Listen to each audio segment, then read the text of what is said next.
여기가 빌립보서 2장 오늘 아홉 번째 강의 시간입니다. 2장 19절부터 30절까지를 제가 읽었습니다. 이 2장 19절부터 2장 30절까지는 바울이 그 여행 계획을 로마 감옥에 지금 갇혀 있는데 빌립보 교회, 그러니까 유럽이죠. 지금의 유럽, 마케도니아 밑에 있는 그 빌립보 교회에 바울 사도가 참 고난 가운데서 개척한 교회입니다. 사도행전 16장에 보면은 바울이 그 얼마나 환난을 당했습니까? 그 빌립보 감옥에 갇혀가지고 바울과 실라가 그 고난 가운데 세워진 교회예요. 뭐 평안한 상태, 물론 바울 사도가 여러 교회를 개척하고 또 세우고 섬겼습니다만 아마 바울 사도께 그래도 제일 기억에 남는 교회 개척 스토리를 얘기해봐라. 그러면 아마 제일 먼저 등장하는 교회가 아마 이 빌립보 교회였을 거예요. 우리가 잘 아는 대로 사도행전 16장에서 거기 귀신 들린 여인을 고쳐줬는데 오히려 거기에서 그 사람들에게 누명을 당하고 감옥에 갇혀서 밤새도록 매를 맞았는데 하나님께서 바울과 실라의 기도와 찬양 소리를 들으셨는지 하나님께서 큰 기적을 일으키셔서 착고가 다 풀려요. 그 쇠사슬이거든요. 발에 손에 이렇게 쇠사슬에 착고가 이렇게 매어 있는데 탁 풀린 거예요. 터는 흔들렸는데 터는 그대로 있으면서 하나님께서 크게 진동이 일어났지만 그 감옥을 완전히 파괴시키는 그런 진동이 아니라 거기에 바울과 실라의 손에 있었던 착고만 딱 풀려지는 큰 기적을 행하시면서도 세밀하게 이적을 베푸시는. 근데 하나님께서 기적을 일으키실 때는 항상 기적 자체가 목적이 아니라 하나님의 그 큰 구원의 역사를 목표로 기적을 일으키시거든요. 구원의 목표가 뭐였냐니까 바울과 실라를 통해서 그 간수와 간수의 가족이 구원을 받는 거예요. 우리가 인생을 살면서 신자들이 평면적으로 볼 때가 많아요. 원인과 결과의 법칙, 그러니까 내가 뭔가를 심으면 뭔가 결과를 얻는다. 이런 그 평면적인 그런 우리가 원칙에 입각해서 살 때가 많고 우리가 사건이나 돌아가는 상황들을 판단할 때도 그렇게 판단하기가 쉬워요. 그리고 그렇게 판단하는 것이 우리에게 익숙하고, 그러나 하나님의 섭리의 역사는 우리의 상상을 뛰어넘거든요. 바울과 실라는 전혀 예상을 못했을 겁니다. 거기에 마케도니아 그 지역에 도착해갖고 빌립보 지역에 도착해서 말이죠. 거기에 스토리를 보면 사도행전 16장에 보면 스토리가 자세하게 나오는데 바울이 처음부터 그 귀신 들린 여자를 고치려고 하지 않았어요. 자꾸 갈 때마다 그 여자가 바울에게 시비를 거니까 바울이 이제 그 귀신을 쫓아내는 사역을 했는데 그 점치는 그 소녀의 이익을 가지고 소득을 얻었던 그 주인이 바울을 감옥에 이제 들어가게 하잖아요. 바울도 몰랐고 그 간수도 몰랐어요. 그리고 거기 빌립보 감옥에 갇혀 있었던 죄수들도 아무도 몰랐어요. 근데 하나님께서 바울이 매를 엄청나게 맞았거든요. 맞고 나서 기적을 행하지. 하나님도 참 희한하세요. 좀 맞기 전에 좀 기적을 행하시지. 아마 바울과 실라가 전하는 이 복음이 고난의 복음이기 때문에 그러지 않았나 싶습니다. 그래서 하여튼 거기에 빌립보 교회가 처음 시작되게 되죠.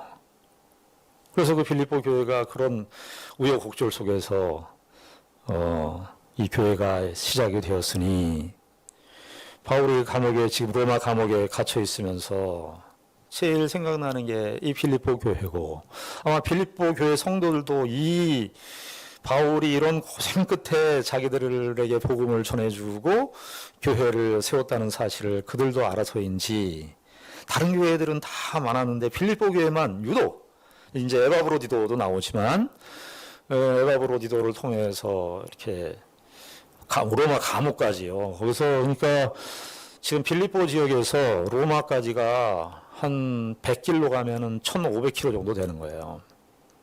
그러니까 뭐 200km도 아니죠. 우리가 여기 서울에서 부산까지 가는 게 450km, 500km 정도 됩니까?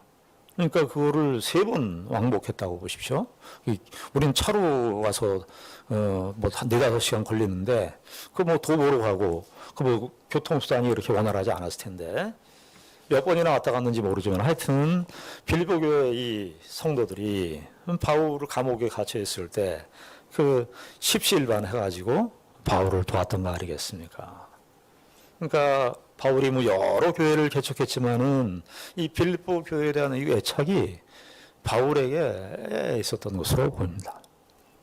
그래서 이제 그 교회가 시작이 돼서 이제 바울이 참 그 빌립보서를 보면 물론 에베소서에도 다 뭐 귀한 말씀이지만은 빌립보서 보면은 특히 바울이 자신의 심정을 토로하는 내용이 많이 나와요. 1장에 보면 우리가 잘 아는 대로 내가 사는 것이 그리스도니 죽는 것도 유익함이라 이런 말도 하고 말이죠. 예.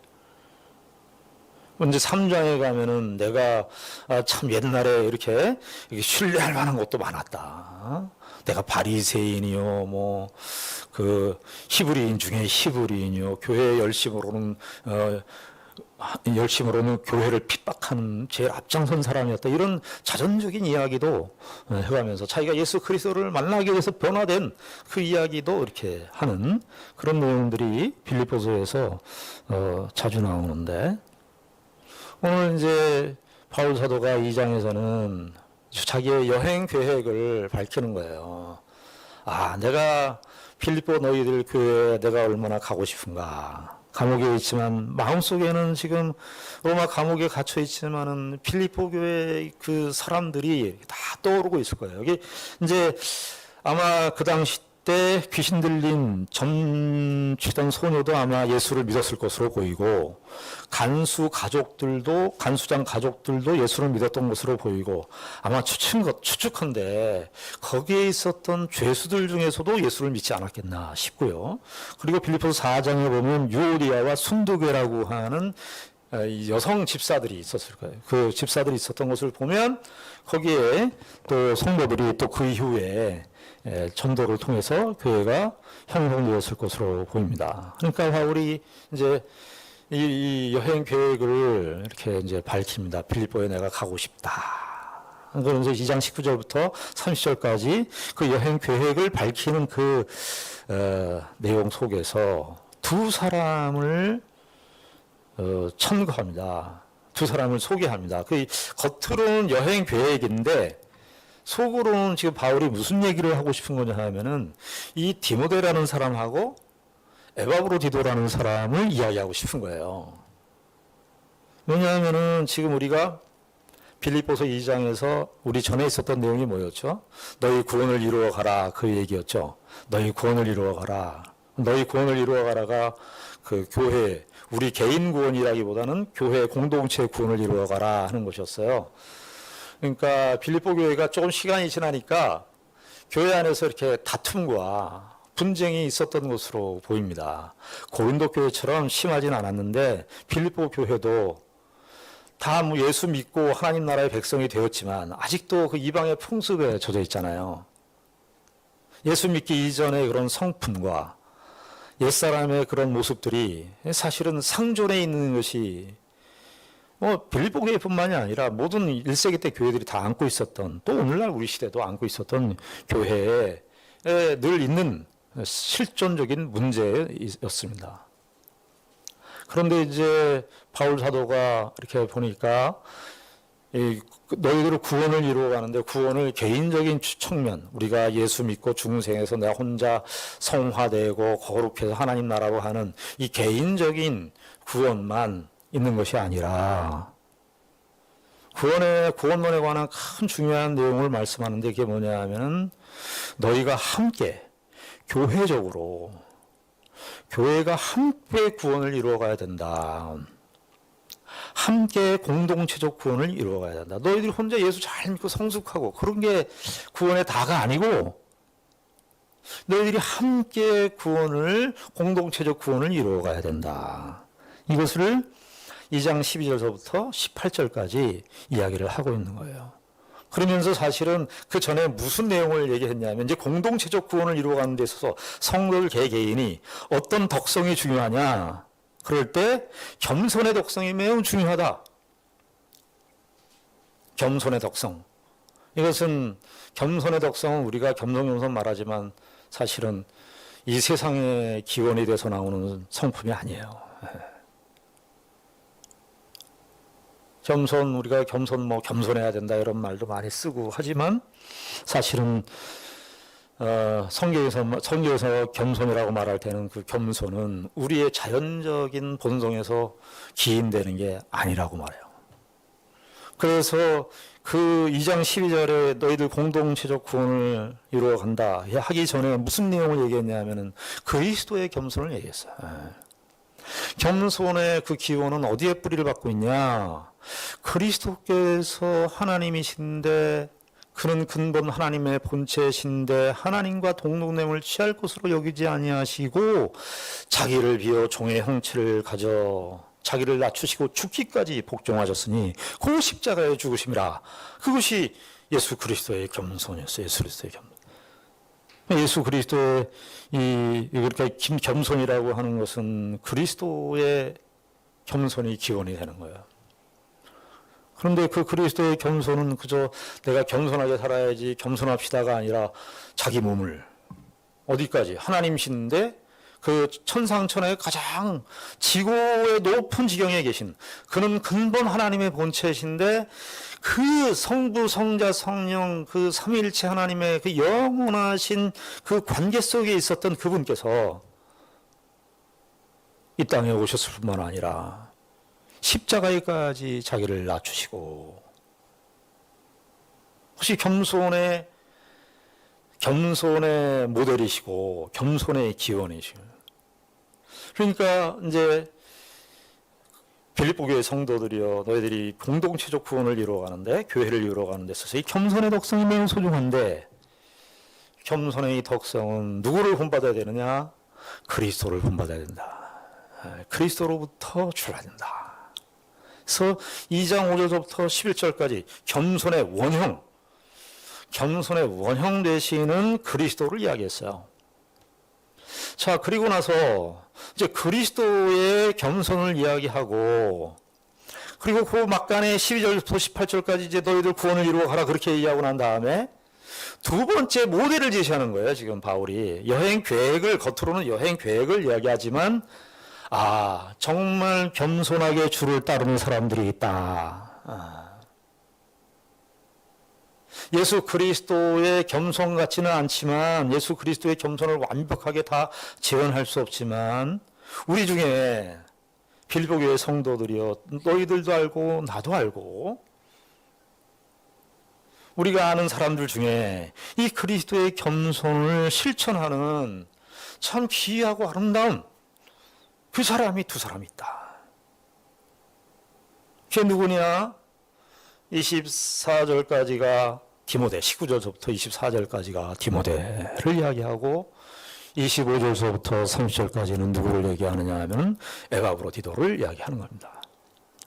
지금 사실 바울의 마음은요 이런 거죠. 직접적으로 얘기하자면 바울의 심정은 빌립보 교회 성도들이여 너희들 싸우지 말고 저 디모데를 본받아. 그리고 저 에바브로디도를 본받아. 그래야 된다. 이렇게 하고 싶은 거죠. 근데 우리가 어떤 이렇게 사람에게 권면을 하거나 이럴 때 조심스러운 것이 뭐냐 하면 이렇게 가르치는 그 목표도 중요하지만 가르치는 태도도 중요하거든요. 바울이 만약에 그냥 직선적으로 디모데처럼 해야 된다, 에바브로디처럼 해야 된다 그러면은 빌립보 교회 성도들 입장에서 보았을 때 약간 이게 비교당하는 느낌이고 약간 기분도 상할 수가 있어요. 부모가 자식을 가르칠 때 제일 안 좋은 교육이 이런 거래잖아요. 무슨 교육이 가장 나쁘다는 거예요. 옆집에 쟤 봐라. 옆집에 쟤 누구는 저도 어렸을 때 제가 찬욱이라는 제 어렸을 때 친구가 있는데 저희 어머니가 늘 찬욱이 봐라. 찬욱이는 공부도 잘하고 걔는 1학년 때부터 1등 했거든요. 이거 찬욱이는 그리고 또 교회 가시면 그 병덕이라 제 친구가 있었는데 병덕이 봐라 우리 어머니 늘 말씀하셔가지고. 근데 그게 교육에 효과가 별로 없어요. 근데 언제 공부하기 시작했냐면 과외를 가니까 여자친구가 있어요. 여자친구가. 죄송합니다. 예. 과외를 했더니 여자친구가 있었는데 아주 이쁜 여자친구가 있어가지고 마음에 들게 하기 위해서 그때 공부를 하게 됐는데 이상한 데서 도전을 받아가지고. 네. 바울이 그런데 지금은 이렇게 직접적으로 그렇게 얘기하고 싶지만 그렇게 얘기하지 않고 내가 너희들에게 가고 싶다. 이제 여행 계획이라고 하는 그 틀은 갖추면서 사실은 누구를 얘기하느냐 하면은 실제적인 모델이 있어야 되잖아요. 그리스도의 겸손을 따르는 그 모델. 그리스도를 정말 따르는 사람. 네. 우리는요, 그리스도를 다 따르는 사람들이에요. 네.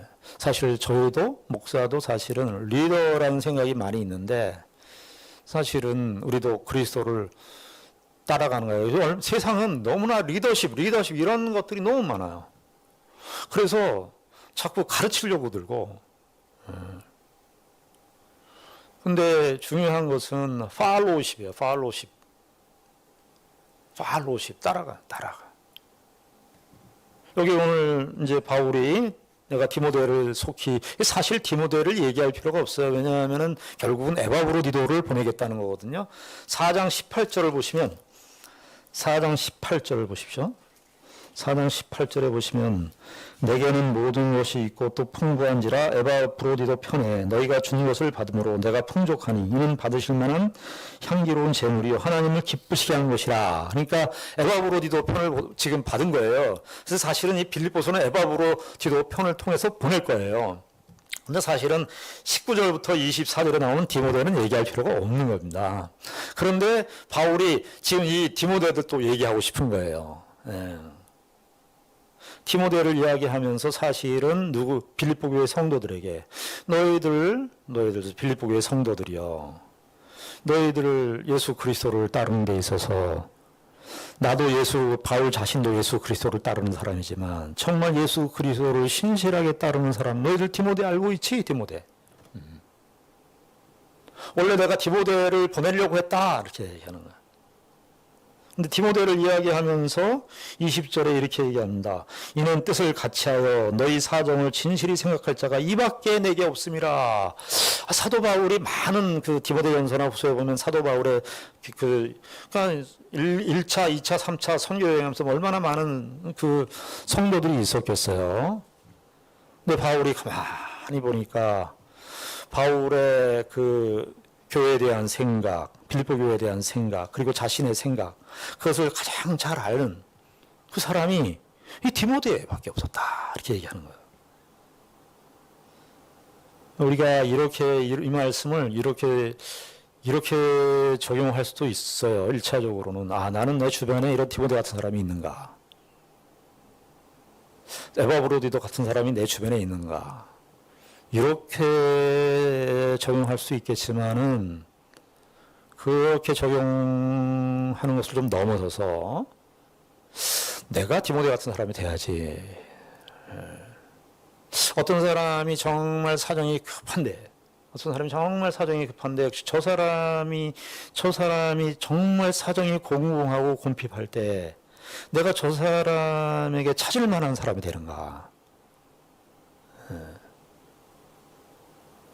내가 저 사람이 나를 정말 엄청나게 힘들고 그럴 때 그 사람이 나를 생각할 것인가? 좀 우리가 그런 쪽으로 적용을 했으면 좋겠어요. 너희 사정을 진실히 생각할 자가 이밖에 내게 없습니다. 그럼 21절에 보면은 그들이 다, 여기 그들이라고 하는 건 이제 불특정 다수죠. 바울이 만났던 주변에 있었던 많은 사람들이 있는데 그들이 다 자기 일을 구했다. 다 자기 일을 구하고 그리스도 예수의 일을 구하지 아니하되. 여기 30절에 보면 에바브로디도도 이야기해요. 그가 그리스도의 일을 위하여 죽기에 이르러도 여기 나오죠. 그가 그리스도의 일을 위하여. 에바브로디도와 디모데가 공통적인 게 뭐냐면 바울의 표현에 의하면 디모데는 예수의 일을 구하고 에바브로디도는 그리스도의 일 같은 거 아니에요? 그리스도의 일을 구했다는 거야. 그러니까 이런 거죠. 자기의 삶에 있어서 개인적인 일이 있지만 이 그리스도께서 원하시는 일이다. 그럼 그걸 제쳐놓고 그리스도의 일을 먼저 했다는 거죠. 근데 바울이 딱 생각할 때, 자, 이거 빌립보 교회에 편지를 보내는 이 일을 우리가 해야 되는데, 누구 아마 생각했을 거예요. 아, 근데 이게 보니까 내가 이 사람한테 이 얘기를 했다가는 맞고 마실 것 같고. 그리고 가만히 이렇게 보니까 바울의 입장에서 봤을 때 자기가 만났던 그 사람들 다 봤을 때 로마에 있는 로마도 교회가 있었거든요. 로마에 있었으니까 로마 교회도 있었을 텐데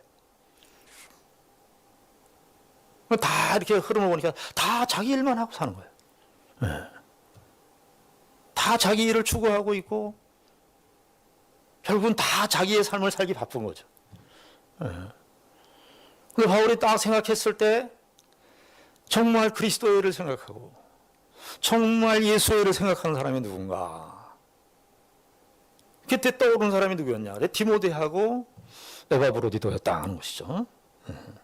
그러면서 그들이 다 자기 일을 구하고 그리스도 예수의 일을 구하지 아니하되 22절에 디모데의 연단을 너희가 안 하니 자식이 아버지에게 함같이 나와 함께 복음을 위하여 수고하였느니라. 이 디모데는 사도행전 16장에 보면은 16장 3절에 사도행전에서도 그 인물에 대한 그 평가들이 이제 몇 번 나오는데 디모데를 평가하기를 이렇게 나옵니다. 디모데는 루스드라와 이고니온에 있는 형제들에게 칭찬받는 자니 이미 디모데가.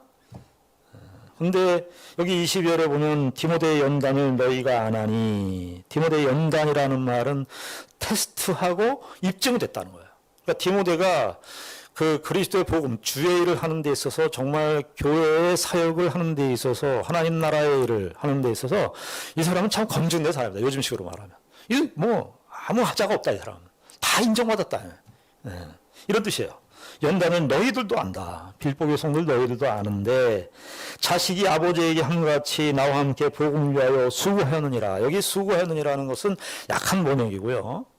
정확하게 번역을 하면 종노릇하였느니라. 종노릇했다.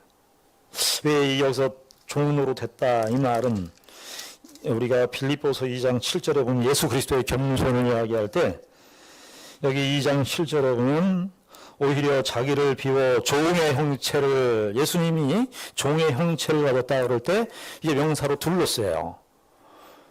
동사형으로 쓰면 둘레오거든요. 그런데 지금 여기 디모데가 함께 복음을 위하여, 나와 함께 복음을 위하여 수고했다는 것이 종노릇했다 이거예요. 종노릇했다. 참 이 디모데의 겸손을 읽을 수가 있어요. 디모데가 인정도 받고 사람들한테 다 인정도 받고 믿음도 다 알고. 그런데 디모데는 그 교회와 또 하나님 나라를 위해서 종노릇했다. 종노릇. 종노릇하는 거요. 쉽지 않습니다. 사람들의 오해도 받아야 되고요. 사람들의 손가락질도 받아야 되고 억울함도 겪어야 되고. 이게 간단한 한 말이지만 예수님이 당하신 거 생각해 보세요. 그 지금 예수님의 겸손을 본받고 있다는 것을 우회적으로 바울 사도가 디모데를 평가하면서 이야기해 주는 거예요. 네. 정말 종노릇했다. 갈라디아서 5장 13절에 보면 성도들에게도 이거 요구하고 있어요. 갈라디아서 5장 13절에 보면 형제들아 너희가 자유를 위하여 부르심을 입었으나 그러나 그 자유로 육체의 기회를 삼지 말고 오직 사랑으로 서로 종노릇하라. 종노릇하라. 우리가 이거 참 안 되죠. 우리 사람들 대화하는 거, 너 그 사람한테 그런 말 듣고 어떻게 참았어? 야, 너 어떻게 그런 말을 듣고, 나 같으면 말이야, 그런 말 들었으면 내가 한마디 쏴주지 그랬어. 너는 바보 같냐, 어떻게? 너 그걸 다 당하고 있었어. 우리 그런 말 들으면 어떻게 하죠? 그러게 말이야, 내가 다음에 기회만 오면 그러지 않았다는 거야. 맞아, 나가 욕 먹어도 싸. 그 디모데가 그랬다는 거예요. 디모데가 복음을 전하는 데 있어서 뭐 여러 가지 복음을 전하는 데 있어서 핍박과 어려움이 많았을 거 아니겠어요. 디모데도 바울과 같이 다니면서. 내가 바울이 종노릇 하듯이 그리스도께서 종노릇 하셨고 바울도 종노릇 하셨고 디모데도 종노릇 했다는 거예요. 디모데도. 그러면서 이제 디모데를 이야기를 했는데 결국은 이제 에바브로디도를 너희에게 보내는 게 낫겠다 그러면서 25절부터 에바브로디도를 이야기합니다. 에바브로디도를 이야기하면서 에바브로디도는 또 참 그 바울이 참 수식어를 오중적으로 에바브로디도를 얘기합니다. 이 에바브로디도는 그 아프로티테라는 뜻이거든요. 그러니까 아프로디테라고 하는 그 여신이 있는데 신전도 있었어요. 아프로디테에게 바쳐진 자라는 뜻입니다. 그러니까 에바브로디도는 이제 아마 이방인 불신자였던 것으로 보이는데 바울에게 복음 전도를 받아가지고 참 훌륭하고 신실한 일꾼이 되었던 것으로 보입니다. 그런데 이제 빌립보 교회 성도 출신이고 빌립보 교회 성도도 잘 알고 있고 그리고 에바브로디도를 너에게 보낸다 그러면서 필요한 줄로 생각하노니 25절에 그는 나의 형제요. 이게 첫 번째 표현인데 나의 형제, 바울의 형제. 바울은 정말 이 형제관이 틀려요. 이웃관이 바울의 이웃관은 정말 그리스도 안에서 다 형제예요. 예. 빌레몬서 같은 경우 보면 그 오네시모라고 하는 사람이 그 빌레몬의 노예였거든요. 그 감옥에서 오네시모를 만난 거거든요. 그 오네시모를 천감해서 쓴 게 빌레몬서예요. 근데 그 빌레몬서에서도 보면은 바울이 오네시모를 뭐라고 그러냐면 나의 형제다, 나의 형제. 우린 내 형제가 좀 수준이 있어야 돼. 그러면 수준이 없으면 형제라고 하고 싶지가 않아. 나 저 사람 알아. 우리가 저 사람 안다 그럴 때는 뭔가 신분이 있고 뭔가 사회적으로 어느 정도 위치가 있고 그런 사람 나 알아. 이렇게 사람들은 그걸 자랑하는 걸 이렇게 일반적인 그 특성이긴 한데 바울은 그 이웃관이 형제관이 참 다른 것 같아요. 예. 그 죄수로 있었고 노예였지만 나의 형제다. 그리스도 안에서 나의 형제다. 이 형제라는 말. 그 다음에 여기 나의 형제요. 함께 수고하는 자요. 함께 일했다는. 함께 군사된 자요. 이건 참, 이 바울의 그 복음 사역이 그 전쟁이거든요. 전쟁. 이 전우라는 거예요. 전우. 그 에바브로디도가 함께 군사된 너희 사자. 이 너희 사자라는 것은 뭐냐면 이건 사도라는 말이야. 바울이 자신이 사도라고 해서 아포스톨로스라는 말을 썼는데 이게 그때 그 사도예요. 너희들의 사도다. 사도다, 사도. 에바브로디도도 사도다. 사도로 내가 쓸 것을 돕는 자라. 그러면서 26절에 그가 너희 무리를 간절히 사모하고 그러니까 이 에바브로디도가 교회를 얼마나 사모하는지 정말 그리스도의 일을 생각하는 거예요. 그리스도의 일을 생각하는데 교회를 사모하는 거예요. 그가 너희 무리를 간절히 사모하고 자기가 병든 것을 너희가 들은 줄을 알고 심히 근심했대. 이 심히 근심했다 이 표현이요. 예수님께서 십자가상을 앞에 두고 근심했다는 그 표현인데 이게 왜 근심했을까요? 에바브로디도가 자기가 병에 걸렸는데 이게 27절에 보면 그가 병들어 죽게 되었으나 라는 거는 심각한 질병이었던 것으로 보여요. 죽음의 그 총력이 왔다 갔다 하는 사경을 헤매었었던 그런 병으로 보입니다. 근데 왜, 이 에바브로디도가 근심을 했을까? 왜 심히 근심했을까요? 무슨 근심이었을까요, 이게? 내가 죽게 돼서 이게 근심했을까? 그런 것은 안 보이고요. 이건 고린도후서 11장에 나오는 바울이 말하는 근심과 비슷한 근심이라고 할 수 있는데 우리 고린도후서 11장 28절 한번 가보시겠습니다. 고린도후서 11장 28절 29절. 고린도후서 11장 28절 29절입니다.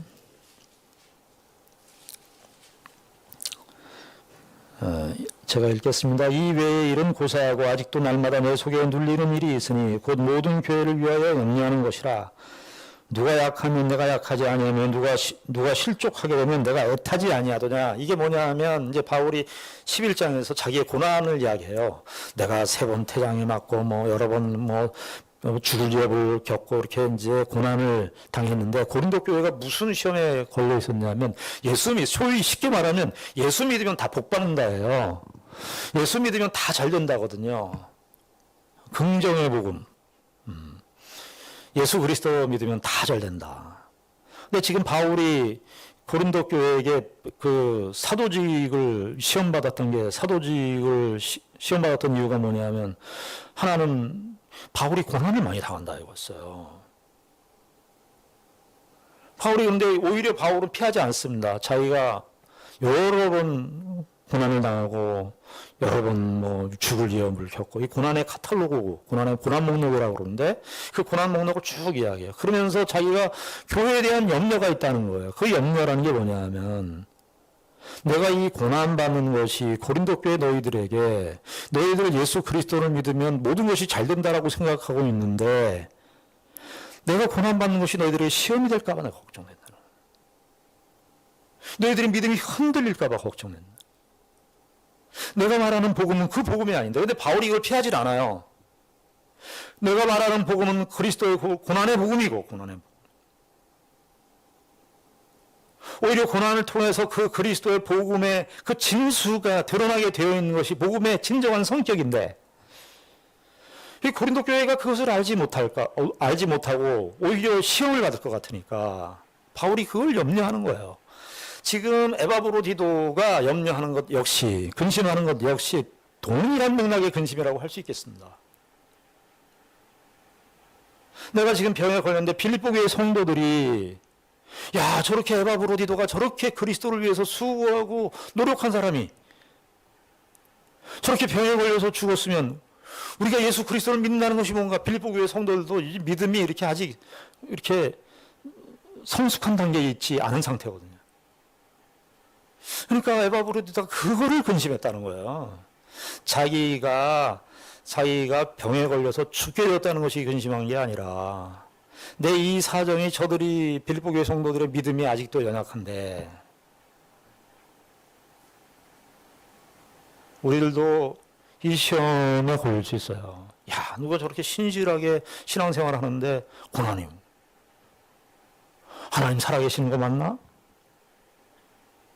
예수 믿으면 뭔가 좋은 일이 펼쳐져야 되는데 어떻게 이런 일이 있을 수 있지? 그게 큰 시험이에요, 사실은. 그러나 우리가 성경을 정말 우리가 읽어보면 그걸 약속한 적이 없는데 우리에게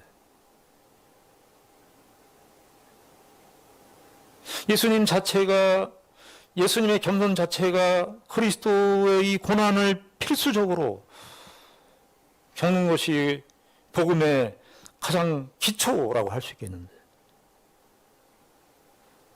에바브로디도가 그거를 염려한 거예요. 그래서 그가 너희 무리를 간절히 사모하고 자기가 병든 것을 너희가 들은 줄을 알고 심히 근심한지라. 이게 바울이 에바브로디도의 심령을 이해하고 있는 거예요. 그러니까 참 이 에바브로디도의 이 근심은 예수 그리스도께서 하는 근심과 같은 근심이죠.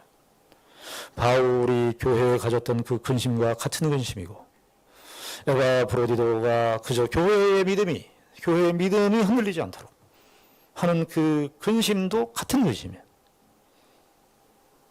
주님이 지금도 우리에게 하나님의 교회를 생각할 때 바로 이 근심이 있는 거죠. 우리에게.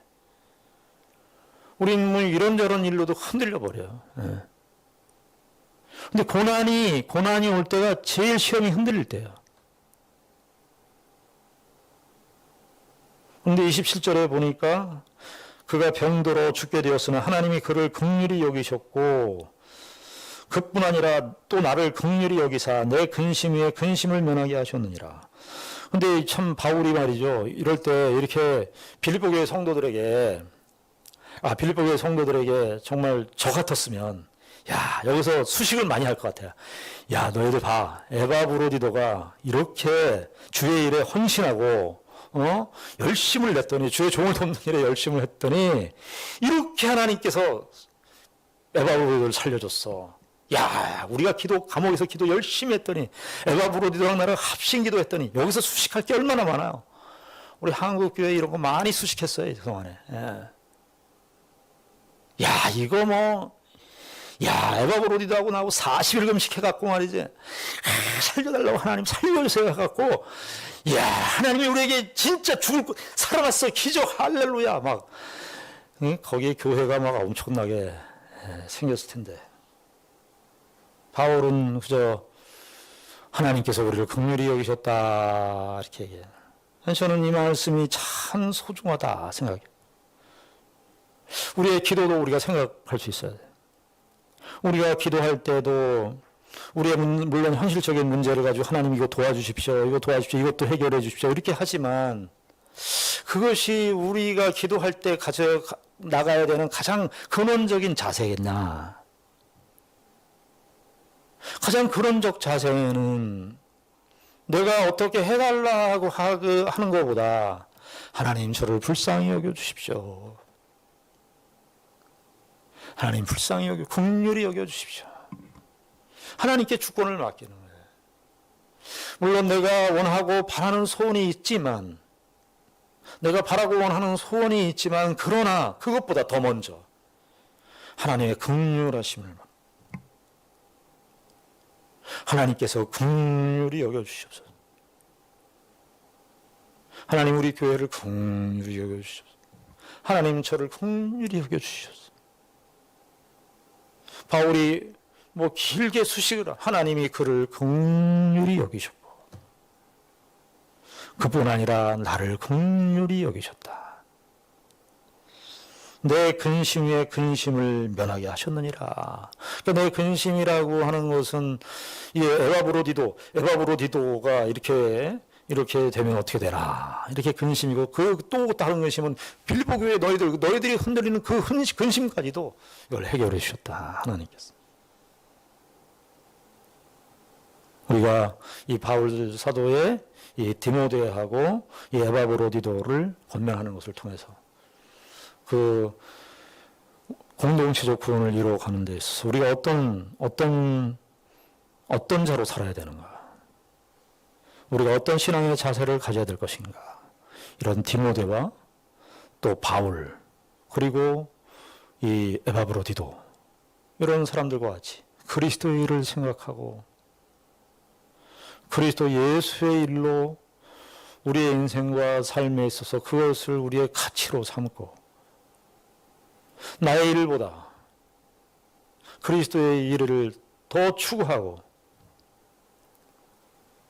그래서 참 이게 그 로마 감옥에 갇혀 있고 이 병든 그 에바브로디도 이제 병에서 나왔지만 그리고 연소한 그 디모데 이게 뭐 그 시절에 그 로마에 그리고 별 한 세 사람 정도의 이 관계성 그리고 빌립보 교회가 있고 이런 관계성 속에서 일어나는 이 조그만 이야기들이 참 얼마나 그 풍성한 하나님의 일하심의 역사를 우리에게 가르쳐 주고 있는가 생각할 때 참 우리가 은혜를 받지 않을 수 없습니다.